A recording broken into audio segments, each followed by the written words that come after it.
Gente, les mando un fuerte abrazo, que el Señor les bendiga. Estamos ya listos para dar inicio a nuestra sexta sesión. En esta ocasión vamos a estar ya proyectándonos hacia la manera en que nosotros como gente de fe tenemos que prepararnos para poder hacer juicios de valor sensatos, profundos, coherentes, y que además sean, ¿verdad?, relevantes para la realidad en la que nosotros estamos, en la que nosotros vivimos. Así que vamos a dedicar la segunda parte del curso a hablar de cómo nosotros formamos esos criterios, esos criterios, esos juicios, ¿verdad?, fundados de forma digamos, alineados por el plan de Dios. Y vamos a trabajar un poquito todo lo que tiene que ver con el asunto de equipar nuestra mente correctamente, ¿verdad? Para convertirnos de alguna manera en cristianos que pueden discernir la realidad inmediata y que pueden además hacer una contribución sesuda, digámoslo, de alta línea, que sea de alguna manera un aporte positivo a la realidad en la que nosotros vivimos.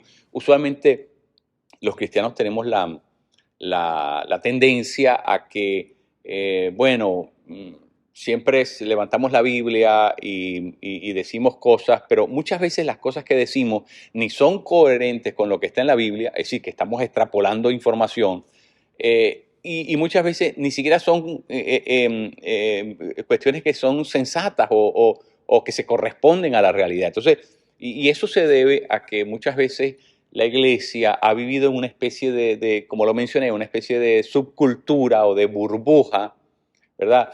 Que está como flotante, ¿verdad? No es ni del cielo ni es de la tierra, es como una especie de realidad intermedia. Y eso tal vez nos ha afectado en poder establecer esos juicios, valores, en poder opinar, pero opinar de forma con criterios válidos, y que además, como dije, que podamos hacer contribuciones sensatas y relevantes para nuestra sociedad, para la vida en general de la que nosotros participamos. Bueno, lo primero que presumo que debemos hacer es que para poder prepararnos, equiparnos en nuestra manera de pensar, creo que lo primero, lo más importante que nosotros debemos hacer es aprender a desaprender. Aprender a desaprender. Pareciera un juego de palabras, pero es algo verídico, es algo estrictamente científico y además estrictamente necesario. Muchas veces nuestros peores enemigos son los conceptos que arrastramos, que no son verdaderos, que no se corresponden a la cosmovisión cristiana, que no tienen ninguna relación con las escrituras, y que los hemos mantenido, los hemos de alguna manera, los hemos retenido con nosotros. Y muchas veces esos conceptos, esas ideas, esas actitudes que hemos ido recogiendo a través de nuestra trayectoria de vida, sabotean, tienen la capacidad de estropear nuestra lectura de las cosas. Y por lo tanto, como cristianos, necesitamos ese proceso de desaprender. Miren, yo creo que mencioné el asunto de la metanoia, la palabra que se traduce arrepentimiento en el Nuevo Testamento.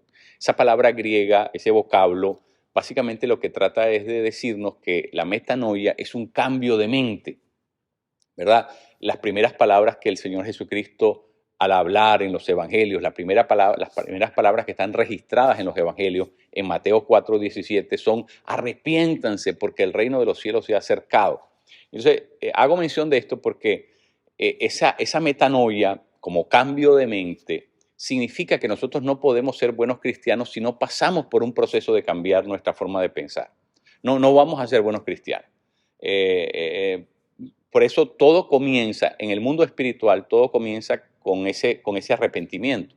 Y ese arrepentimiento tiene dos componentes. Uno es la admisión, es el reconocimiento de que estamos mal, de que vamos en la dirección equivocada, de que estamos, ¿verdad? Apostándole a lo equivocado. Es decir, que estamos viviendo en una mentira. Eso es lo primero que está implicado en esa palabra metanoia. Está implicado que nosotros estamos equivocados. Lo segundo, y es tan importante una cosa como la otra, es decir, es tan importante, ¿verdad?, reconocer, admitir eso.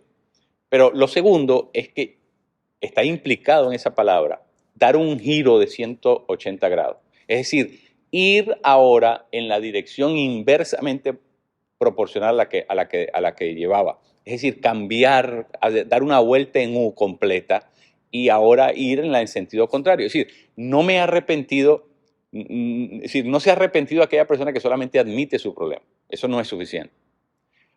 Mucha gente allá afuera admite el problema y no por eso se ha arrepentido. El arrepentimiento es verdadero cuando hago algo correspondiente al estado mental, es decir, al estado de conciencia que he obtenido.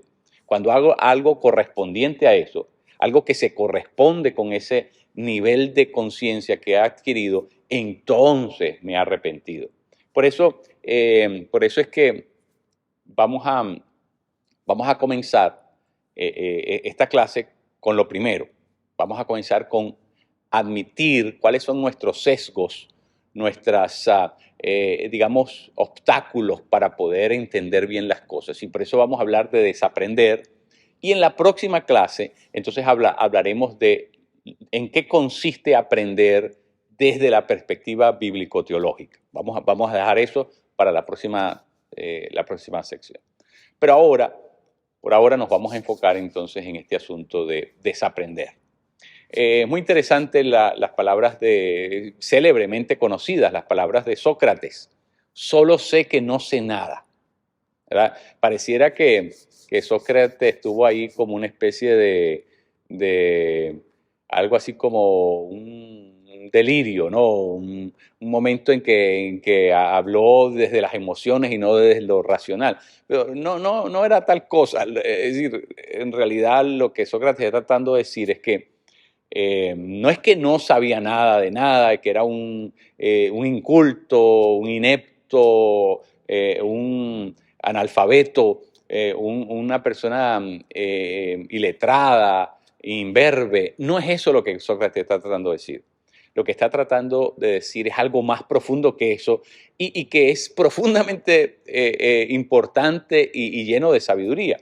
Es que realmente el punto inicial de partida es entender que muchas veces lo que yo creo saber y conocer no es nada en proporción con lo que todavía no conozco. Es decir, que básicamente la única cosa que conozco es que todavía no conozco suficiente. Eso es lo que está tratando de decir. Y muchas veces nosotros somos muy atrevidos. Por eso se dice por allí que la ignorancia es atrevida. Porque el ignorante es el que rápidamente abre su boca y da su opinión y se posiciona, pero todavía no ha tomado en cuenta un montón de todos los elementos de ese espectro, de esa gama de colores, no los ha sopesado, no los ha entendido, no los ha problematizado. Entonces, por lo tanto, brinca rápidamente a dar una opinión y, por supuesto, esa opinión, en la gran mayoría de los casos, es desatinada, es irrelevante, incluso es escandalosa o bochornosa, como lo quisiéramos llamar. ¿Por qué? Porque esa persona todavía no sabe lo que no sabe. Todavía no está consciente de que, ¿verdad?, de que le falta todavía mucho para poder hacer juicios de valores apropiados, certeros, consistentes, ¿verdad? Sócrates por lo menos sabía que no sabía. En otras palabras, lo que estaba tratando de decir, conocía sus limitaciones. Una de las primeras características de una persona sabia es que es una persona que conoce sus limitaciones. no tiene un concepto de sí mismo superior, inflado, megalomaníaco, desajustado con la realidad. Y por lo tanto, su forma de expresión, su forma de comunicar las cosas es mesurada, es asumiendo esa limitación que, ¿verdad?, ya está consciente que tiene. Muy importante. Así que la ignorancia es atrevida. Usualmente la persona que menos sabe es la que por ahí se manda a dar opiniones y a querer corregir cosas y a querer, ¿verdad?, establecer asuntos prescriptivos, pero basado en limitado conocimiento. De eso hemos pecado mucho en la iglesia. Y por eso en la opinión pública muchas veces la iglesia es considerada como, ¿verdad?, infantil o inocente o ignorante, ¿verdad? ¿Por qué? Porque emitimos juicios, damos opiniones que no se corresponden, que no están fundadas, que no son solventes y que por lo tanto, ¿verdad?, pasan por cosas un poco trivializadas, ¿no? Por eso necesitamos entender eso. No por casualidad, hay un proverbio en la Biblia que dice que cuando alguien silencia su boca, cuando alguien calla, pasa por sabio. Es decir, que hay más sabiduría en no decir nada que en decir una barbaridad, que en decir algo que por último va a ser, ¿verdad?, un atropello a la lógica humana, ¿verdad? Entonces, como dijo alguien, el silencio es divino si no vas a decir algo que valga la pena romper ese silencio, mejor callarse, mejor no decir nada, ¿verdad? Y entonces ese proverbio tiene mucha razón. El que silencia su boca pasa por sabio. Porque por lo menos no va a ir por lo menos le queda la duda a la gente si la persona, ¿verdad?, que no dijo nada, le queda la duda a la gente si era o no era, por lo menos le queda la duda a la gente. Pero si usted abre la boca y lo que dice es una cosa, ¿verdad?, que no se corresponde, entonces ya no va a quedar, usted va a despejar la duda, usted se va a encargar de despejar la duda de aquellos que están ahí y que lo escucharon opinar y que, ¿verdad?, se dieron cuenta que usted la regó, usted hizo uso de la palabra, pero en contra de todos los principios de la lógica, del sentido común, de las cosas, ¿verdad?, estrictamente coherentes. Entonces, a veces es mejor silenciarse, a veces es mejor no decir nada. Si uno no conoce el tema, si uno no es el área en la que uno es experto o no tiene una opinión hecha, es mejor regresarse a la casa, estudiarlo, meditarlo, ¿verdad? Y luego que uno entiende las cosas como son, entonces ya tiene la posibilidad de posicionarse, de defender una causa, ¿verdad?, si la considera legítima o si lo que debe hacer es retractarse y dirigirse en una dirección diferente. Entonces, eso es muy importante. Necesitamos desaprender. Necesitamos desaprender porque nosotros hemos arrastrado, ¿verdad?, hemos arrastrado información desde el día en que nacimos.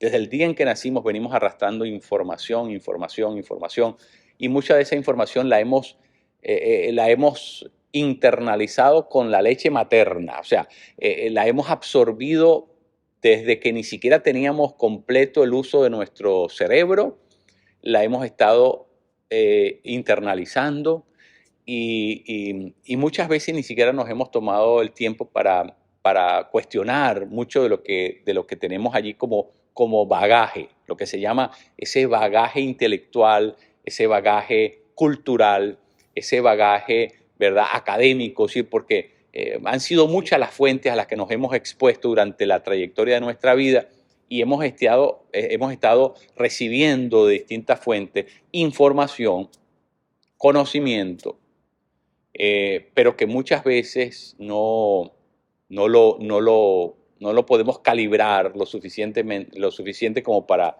decidir si vale la pena decir, abrazarlo o más bien echarlo fuera de la borda, ¿no?, y deshacernos de eso, ¿no? Se dice que en la antigüedad cuando un barco era sorprendido por una tormenta, y ustedes saben que en la antigüedad no había los servicios meteorológicos que tenemos el día de hoy, a través de los cuales se puede predecir lo que va a estar pasando en un cierto lugar a cierta hora, es decir, todo el tema del clima, del tiempo. Estos barcos, al ser sorprendidos por vientos contrarios, por tempestades, ciclones, etcétera, estos barcos tenían que comenzar a decidir, si eso se prolongaba, con qué se quedaban dentro del barco y qué tiraban para afuera, ¿verdad? Porque era la forma como, ¿verdad?, bregaban con estos asuntos. Y entonces había que decidir, había que hacer una escala de valores, ¿verdad? ¿Qué tiramos primero y con qué nos quedamos hasta lo último? Porque obviamente lo primero que vas a tirar son las cosas menos indispensables, las que no tienen relación directa con la preservación de la vida, o aquellas que son lujos, que son cosas de las cuales puedes prescindir, pero que no tienen un valor, ¿verdad? Es decir, cosas que puedes conseguir en cualquier otro lugar. Entonces, usualmente tiraban los sacos de papa, usualmente iban, ¿verdad? Y había una escala de valores hasta que se desprendían de si llegaba a la situación, si la cosa llegaba a ese punto, ¿no? En que era un asunto de vida o muerte. Entonces, hago referencia a eso, a esa ilustración, porque de alguna manera nosotros tenemos que hacer un inventario de lo que sabemos y de lo que hemos recibido a través de nuestra trayectoria de vida. Tenemos que hacer esa escala y tenemos que identificar cuáles son las cosas que definitivamente no se corresponden con nuestra nueva cosmovisión, nuestra forma de leer la realidad, de leer el mundo, y tenemos que, ¿verdad?, decidir tirarlas fuera de la borda. Y aquellas que necesitamos entenderlas mejor, necesitamos profundizarlas, y aquellas que definitivamente estamos convencidos, persuadidos que son estrictamente necesarias para nuestra vida de creyentes, para nuestra vida en la fe, y que además nos vienen bien para digamos, ser complementados de forma integral en nuestro conocimiento, nuestra mente, ¿no?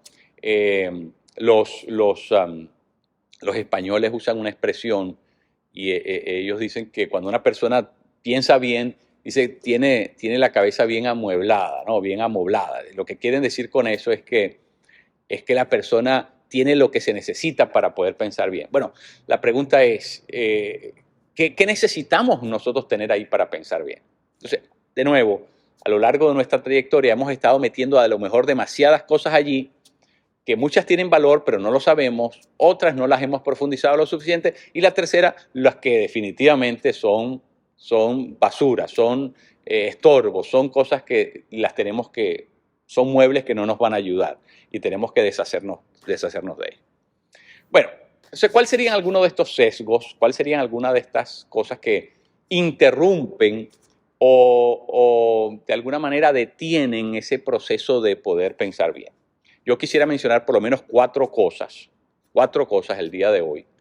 La primera de ellas a la que me voy a referir es lo que llamamos los prejuicios. Como la palabra lo indica, es un juicio antes de que llegue el momento de hacer el juicio.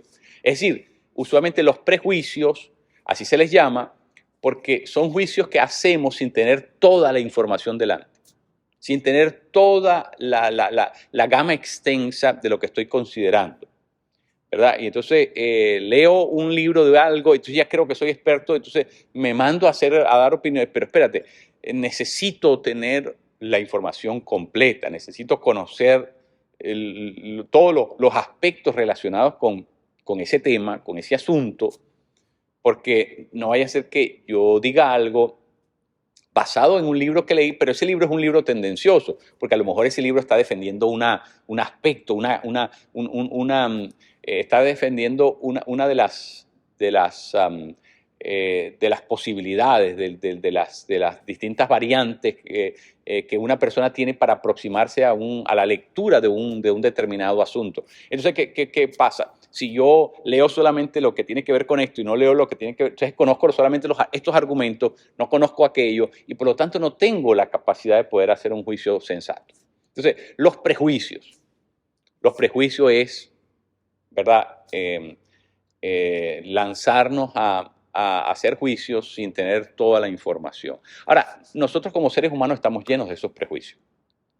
Muchos de esos prejuicios, la gran mayoría de esos prejuicios, los adoptamos por medio de nuestra cultura. La cultura es un asunto complicado porque la cultura nos informa de una manera tan, digamos, tan informal, que ni siquiera nos damos cuenta cuando hemos adoptado, abrazado, incluido en nuestra forma de pensar asuntos que nos llegan por medio de la cultura. Por eso Aristóteles decía que somos más hijos de nuestra cultura que de nuestras propias madres, ¿verdad? Lo que trataba de decir Aristóteles es que, bueno, la cultura termina por influirnos más que nuestro propio, decir, que nuestro círculo inmediato de personas con las que vivimos. La cultura tiene una gran influencia y por vía de la cultura, aunque ustedes no se detengan a contemplarlo de esa manera, nos está llegando un montón de cosas que las estamos internalizando, las estamos absorbiendo y que terminan por convertirse en parte de nuestro entendimiento. Lo que se llama técnicamente la paideia. La paideia es una palabra griega que se utiliza, ¿verdad?, para definir lo que llamamos el día de hoy la pedagogía, la forma como aprenden los niños. Bueno, cuando uno analiza eso, se da cuenta que la cultura juega un papel importantísimo en formar nuestra paideia, en formar ese conocimiento temprano y que por lo tanto mucho de lo que vamos a ver reflejado en nuestro desarrollo posterior tiene que ver, está anclado en conceptos que los absorbimos muy temprano. Por ejemplo, ustedes deben saber esto, pero lo menciono de todas maneras como un ejemplo negativo de lo que estoy tratando de decir. Y es que cuando se suscitó el problema de la guerra de secesión acá en los Estados Unidos, lo que tenía que ver con el norte y el sur, ustedes saben que habían dos posiciones y las dos posiciones estaban ancladas sobre la misma plataforma. Es decir, en el sur, que era la zona acá de los Estados Unidos, los estados que estaban en el sur, esos estados adoptaron la posición bíblica de decir que la escritura apoya, está de acuerdo con la esclavitud. Los del norte tenían una lectura completamente opuesta. Estaban leyendo la misma Biblia, pero los del norte interpretaban que la Biblia no justificaba de ninguna forma la esclavitud. Entonces tenían la misma fuente, ¿verdad? Pero tenían dos lecturas diferentes. Ahora, cuando nosotros nos hacemos la pregunta, bueno, pero ¿cómo pueden haber dos lecturas tan contrastantes, tan antagónicas, basadas en el mismo libro? Bueno, esas posiciones, ¿verdad?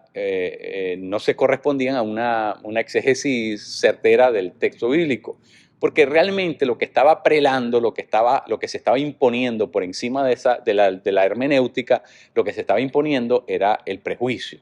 Es decir, estos estados del sur, ¿verdad?, tenían una lectura anticipada de las cosas, ¿no? ¿Verdad? Y lo único que, como tenían ya una posición tomada, pues iban a la Biblia solamente a buscar la manera de justificar lo que ya creían, es decir, ya tenían un juicio hecho. Es decir, que no iban a la Biblia para que la Biblia les diera la información que reorientara el curso de las cosas, no, sino que simple y llanamente lo que estaba sucediendo es que esa lectura, esa posición que ya habían tomado determinaba la manera como leían la Biblia. Entonces, eso es lo que se llama un prejuicio, ¿verdad? Si yo voy a la Biblia Yo tengo que ir a la Biblia para que la Biblia me enseñe. Tengo que abrirla y tengo que pararme frente a ella sin ningún escudo.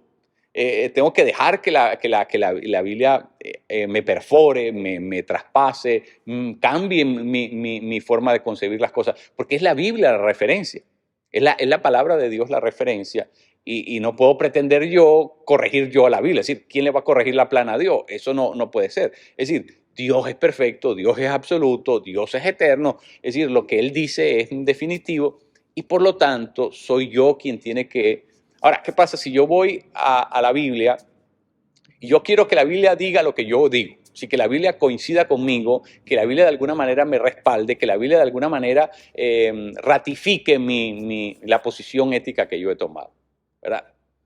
Bueno, realmente estoy manipulando. Estoy saltando de mi prejuicio a una actitud incorrecta. Entonces, definitivamente eso no es la manera como nosotros entendemos que se deben hacer las cosas. Eso sería utilizar algo, ¿verdad? De forma impúdica incluso, porque es algo estrictamente a sabiendas, alevoso, algo, ¿verdad? Ruin, algo despiadadamente incorrecto. Entonces, eso obviamente no debe pasar. Pero los prejuicios son así. Los prejuicios, la gente tiene prejuicios. Hay gente que todavía son del sur de acá de los Estados Unidos, lo que se llama la zona que se llama The Bible Belt, ¿verdad? Donde son cristianos supuestamente de hueso colorado, pero son altamente racistas. Es el mismo lugar de donde vienen los rednecks, ¿verdad? Los cuellos rojos. Y los rednecks son, ¿verdad? Estos cristianos que tienen entremezclado el cristianismo con el patriotismo, y de alguna manera no les gusta que ninguna persona que no sea de su raza teutona, blanca, les invada su terreno, se les cruce por medio o les asista a las iglesias. Entonces comienzan a, ¿verdad?, destilar eso que llevan por dentro, todo esa. Pero ¿de dónde viene todo eso? Es un prejuicio. Es un prejuicio, ¿verdad? Es una especie de complejo de superioridad racial, y por medio de ese prejuicio racial comienzan a leer la Biblia, comienzan a leer la realidad, y comienzan a leer su entorno, y comienzan a leer todas las cosas, y obviamente es una cuestión completamente distorsionada. Entonces, ¿qué quiere decir eso?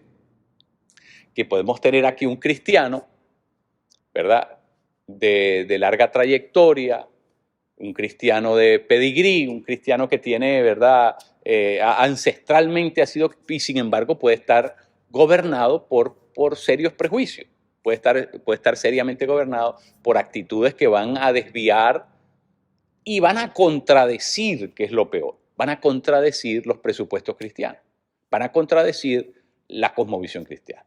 Entonces, por eso tenemos que bregar tenemos que analizarnos cuáles son esos prejuicios que yo tengo como persona que me impiden, ¿verdad?, entender bien las cosas. O sea, eso es muy importante. Número dos, el segundo asunto que me gustaría mencionar es lo que llamamos los estereotipos. Los estereotipos son algo así como símbolos, ¿verdad? Cuando algo se estereotipa es que se le toma como símbolo de algo, ¿verdad? Y entonces nosotros, en la sociedad en la que nosotros vivimos, nos hemos hecho un montón de estereotipos, ¿verdad? El estereotipo del éxito, el estereotipo del- del, de la, digamos, de la prosperidad, el estereotipo de quién es una persona inteligente y quién no es. O en el contexto de la iglesia nos hemos hecho estereotipos de piedad, de, digamos, de vida devota, de quién es espiritual y quién no es espiritual. Hemos hecho símbolos, ¿verdad? En la sociedad hay símbolos de todo tipo, de prosperidad, de consumo, de sexualidad, todo está simbolizado. Entonces, estos estereotipos de alguna manera son peligrosos, porque de la misma manera que uno va manejando y ve a lo lejos un letrero, ve los arcos estos de McDonald's, y ya uno, ¿verdad?, no necesita leer nada, ya sabe que el símbolo significa algo, porque el símbolo registra una información. y el símbolo nos trae a la mente es un restaurante, y lo más seguro es que en la medida que nos acerquemos nos vaya dando hambre.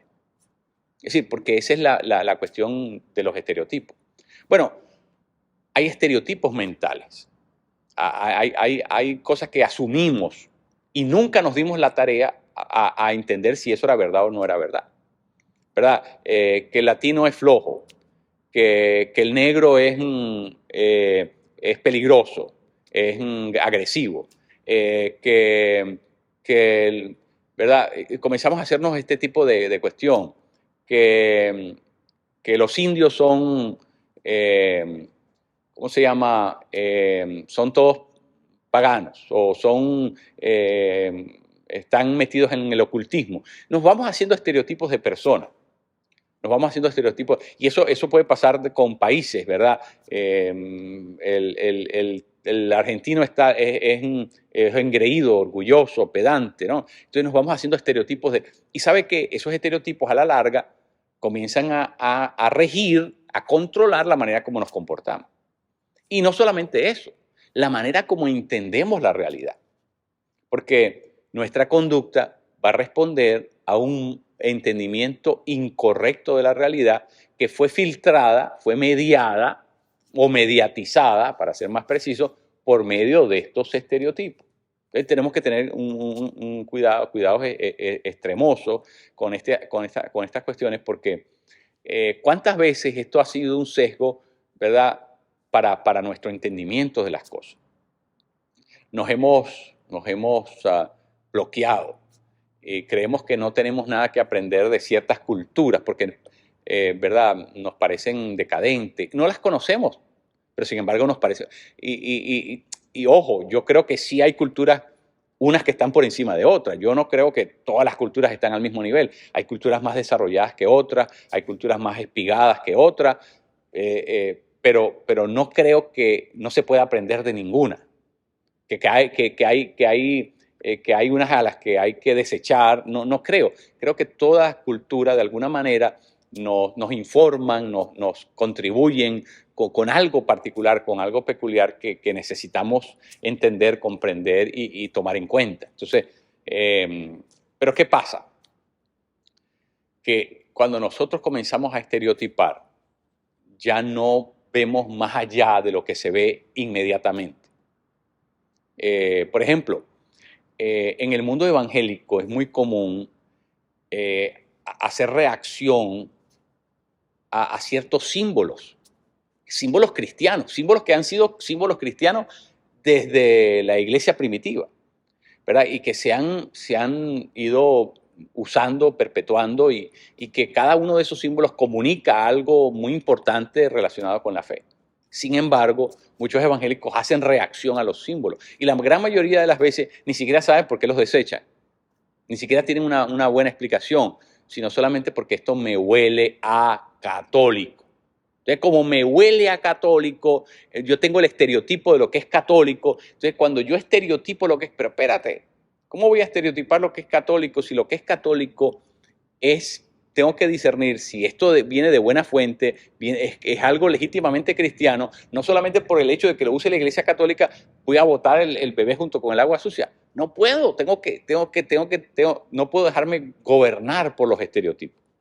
No puedo dejarme gobernar por los estereotipos. Entonces, la gran mayoría de la gente se posiciona, y eso es algo que yo lo viví en América Latina, hace muchos años, eso puede haber cambiado, pero hace muchos años la gente se definía, ¿qué significaba ser evangélico? Significaba ser lo contrario a ser católico.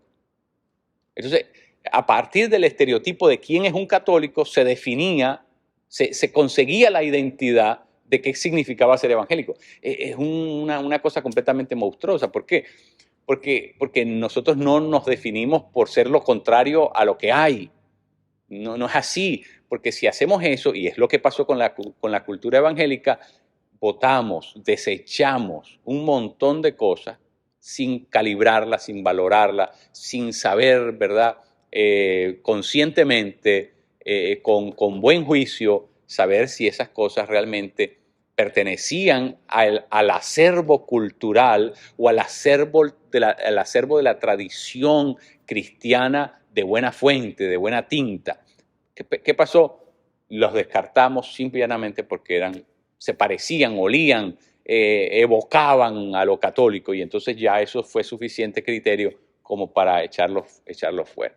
Nos perdimos una gran riqueza simbólica, nos perdimos una gran riqueza, votamos, de alguna manera lo que hicimos fue, para decirlo en buenos términos, mutilar la tradición, el acervo, ese reservorio de conocimiento que venía también a través de eso.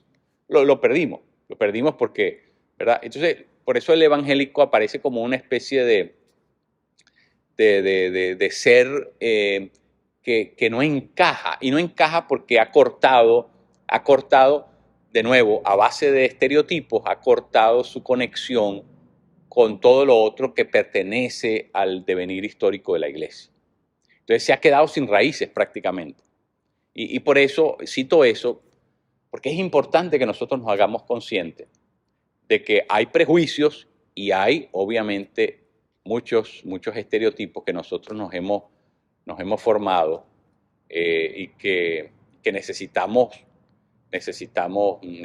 valorarlos, necesitamos entender la complejidad, hasta dónde llega, hasta dónde yo he internalizado algo al punto de que ¿verdad? Me lleva a no poder recibir nada que venga de esa fuente. Tenemos que tener mucho cuidado, ¿verdad? ¿Por qué? Porque el catolicismo ha producido grandes eruditos. El catolicismo ha producido gente de primera talla, de primera línea, no solamente eruditos, biblistas, místicos, grandes, digamos, personajes que han interpretado correctamente la fe. Entonces, si nos decimos, no, este no lo leo porque este es católico. Si usted no lo lee porque es católico, entonces imagínese, y ese es el experto en eso y es la persona, porque la iglesia ha tenido acceso a una información que la iglesia protestante nunca ha tenido, ¿verdad? Son años y años de estar entendiendo y de alguna manera cultivando mucha de esa información por años, que es una información privilegiada a la que nosotros no tenemos acceso. Entonces, de nuevo, no puedo decir, no, este no lo leo porque es tal cosa. Tengo que pensar más allá. No puedo permitir que mi estereotipo, mi definición, digamos, maleada de algo, me estorbe en entender ciertas cosas. Ahora, Pablo decía, escudriñarlo todo, retener lo bueno. Tenemos que tener el criterio para disertar lo bueno de lo malo, quedarnos con lo bueno, pero tenemos que escudriñarlo todo, tenemos que entender, tenemos que tener la capacidad de poder plantearnos eso y de poder encararnos con cualquier cosa, ¿verdad? Porque de lo contrario, bueno, perdemos una gran riqueza, es lo que estoy tratando de decir. Perderíamos una gran riqueza que nos viene por muchas vías diferentes.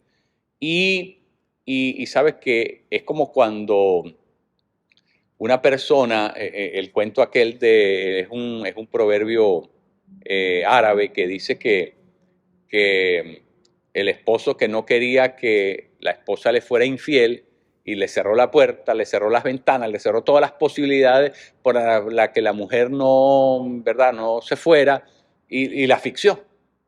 ¿Verdad? La ficción, es decir, le cerró todo, que le quitó el aire, por último, es decir, se obsesionó tanto con que ya, bueno, ni siquiera le llegó el aire. Y entonces, queriendo protegerla o queriendo reservarla para, lo que hizo fue el efecto contrario. Entonces, muchas veces los prejuicios y los estereotipos terminan por producir algo contraproducente,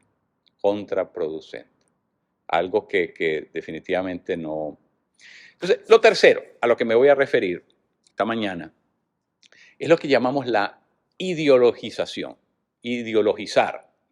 Ideologizar es ser cautivo por una corriente de pensamiento, ¿verdad? Hay prejuicios, hay estereotipos, y eso usualmente nos vienen por vía de la cultura, casi de manera inconsciente, pero hay algo que sí hacemos conscientemente, y es lo que llamamos eh, adherirnos, sumarnos a una línea de pensamiento particular.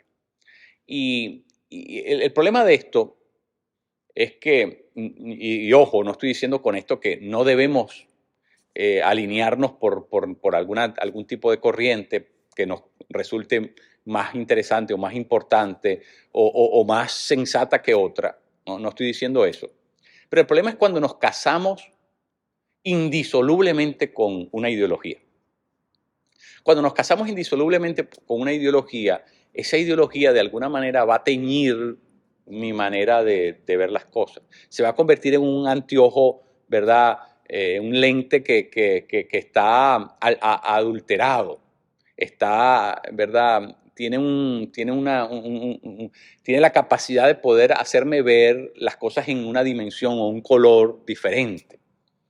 Y por lo tanto, todo lo que yo voy a estar viendo, si yo me caso indisolublemente con eso, lo que va a pasar es que eso va a afectar las conclusiones a las que yo necesito llegar.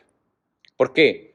Porque eso se va a convertir en un sesgo, eso se va a convertir en algo que va a ser intermediario entre lo que yo necesito, entre mi persona y la realidad concreta. Ahora, ojo, todos los seres humanos, consciente o inconscientemente, tenemos cuotas, dosis de ideología en nosotros, porque nosotros no estamos exentos de creer, ¿verdad? O de posicionarnos o de sentirnos atraídos con ciertas líneas, formas de concebir la realidad. Y por eso toda la historia humana está llena de eso. Es decir, no, esto no es un asunto nuevo, no. Es decir, el ser humano, de la misma manera que es un ser gregario, también en el aspecto del pensamiento busca hacerse gregario, es decir, busca, ¿verdad? De alguna manera atraer y persuadir a otros para que piensen como esa persona piensa. Así que esto es parte de la historia humana. Pero el problema está cuando eso que yo determino ser cierto comienza a determinar mi interpretación de las cosas. Eso puede ser muy peligroso. Les doy un ejemplo. Eh, Cuando se lanzó a la presidencia Barack Obama, ¿verdad? Es muy curioso que él dijo abiertamente su posición negativa ante el asunto del aborto y su agenda liberal es decir, no era ni siquiera, digamos, velada, no, un asunto que lo abrió, lo explicó. Y, y en ese momento había un conflicto entre ser demócrata y ser cristiano, porque la agenda de este hombre era tan liberal, tan perniciosa, que en ese momento la ideología no podía prelar sobre la identidad. Pero lamentablemente, mucha gente prefirió seguir su línea ideológica a pesar de saber que todo lo que este señor estaba proponiendo eran cosas que atentaban directamente contra el ideal cristiano, contra el texto bíblico. Y a pesar de eso, votaron en favor de eso. Eso es un ejemplo que pongo para que ustedes vean hasta qué punto nuestra adhesión ideológica puede llevarnos, ¿verdad?, a hacer cosas que son impensables, porque nosotros no podemos apoyar con voto o sin voto no podemos apoyar a alguien que está luchando en contra del reino, es decir, que es una fuerza del antirreino. No, es decir, ¿verdad? Ahora, eso pasó también en la Segunda Guerra Mundial con Hitler. Hitler tuvo, de alguna manera, era una especie de encantador de serpientes y atrajo a una serie de grupos cristianos. Los atrajo, aunque él no era nada. Hitler se había criado en la iglesia católica, fue siempre católico, pero por último no creían nada, porque lo que Hitler estaba tratando de hacer en Alemania era revivir los ritos, la tradición, la tradición antigua de los pueblos sajones, de las tribus bárbaras, de las religiones paganas antiguas de los alemanes. Eso era realmente lo que él estaba tratando de resurgir, ¿verdad? ¿Cómo se llama? En aras del patriotismo, en aras del nacionalismo, ¿verdad? Estaba tratando de revivir todas esas cosas ancestrales alemanas. Es decir, que por último no era cristiano ni era nada, pero era una especie de personaje que sabía decir y le sabía decir a la gente lo que la gente le gustaba oír. Y cuando estaba con cristianos, pues los convencía y citaba la Biblia y 20.000 cosas y se ganaba la confianza. Bueno, Hitler se ganó la confianza de grandes teólogos, de grandes filósofos como Heidegger y de grandes teólogos como Althaus, por ejemplo, Paul Althaus. Luego se desdijo y obviamente pidió perdón, pero muchos teólogos apoyaron las ideas nazistas, ¿verdad? Entonces, esto es una cosa que tenemos que entender, es que mi ideología no puede ir en contra de mi fe. Mi ideología no puede ir en contra de mi cosmovisión cristiana. Mi ideología no puede atentar contra el ideal bíblico. No puede. Porque si mi ideología hace eso, entonces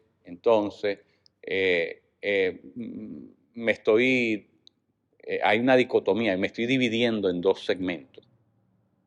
Me estoy contradiciendo, es decir, no estoy viviendo de la manera correspondiente. Y entonces eso obviamente no es lo que Dios quiere que hagamos.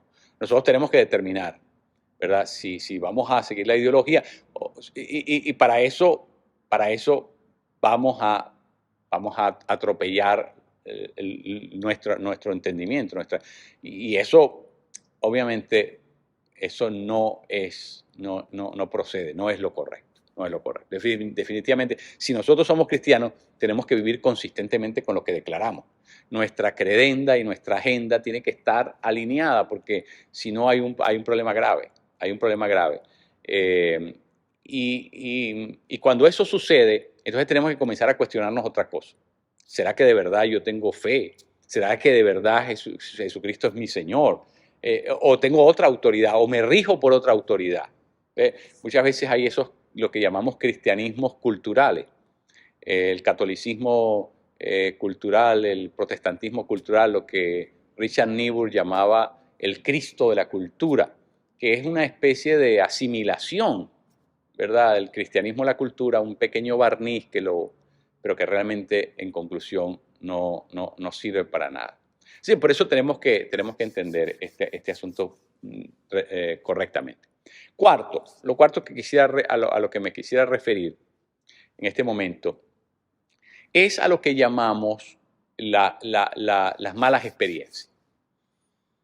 Yo no sé si usted sabe esto, pero la gran mayoría de las personas que se sitúan como hipercríticas del cristianismo y declaran ser ateos o por lo menos escépticos, la gran mayoría de esas personas han tenido una mala experiencia con la iglesia. Han tenido una mala experiencia con la fe cristiana. Y entonces, ¿verdad? Actúan a partir de esa mala experiencia. Usan esa mala experiencia como, de alguna manera, el punto de partida de de su interpretación de las cosas.